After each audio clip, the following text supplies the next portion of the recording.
پروژه کې ټوټپیس استعمالول یعنی د غاښونو برش استعمالول او د غاښونو د برش ترڅنګ د غاښونو دوا استعمالول څنګه دي. قدرمند مسلمانانو د غاښونو برش تش استعمالولو کې خو څه حرج نشته ده، جائز دی. البته ټوټپیس یعنی د غاښونو دا کریم استعمال چې دی دا خپل ذائقه لري که خیال مو کړي، د دې خپل ځان ته یو قسم خوند دی، یو ذائقه ده.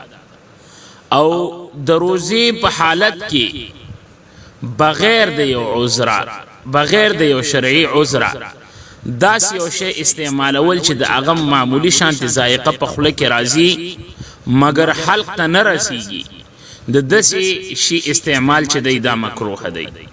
نو د ټوټپیس یعنی د غاښونو د کریم استعمال چې دی قدرمند مسلمانانو دا مکروه دی. دا په هغه صورت کې چې صرف حلق ته نه رسیږي، او که حلق ته رسیدو په حلق کې د خوند محسوس او تیر شنو دې سره بالکل روژه ماتیږي.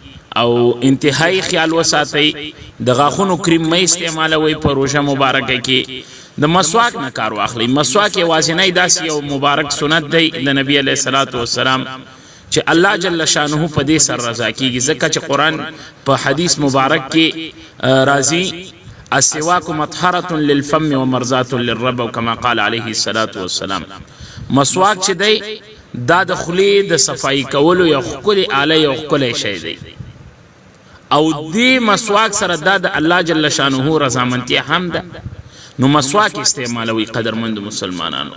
اب پښتو کې یو متل دی وای یو تیر او دو شکار، نو په یو تیر باندې دو شکار وکي. قدرمندو د ټوټپیس څخه اجتناب وکي او د دې استعمال مکوي، ځکه چې خطر ده چې تاسو روژه ور سره ماته نشي، او که خدا نه خسته روژه ماته شوله نو بیا که د دې روژې قضایي هم راوړي خو د دې کما حقه هغه ځای نه نیسي.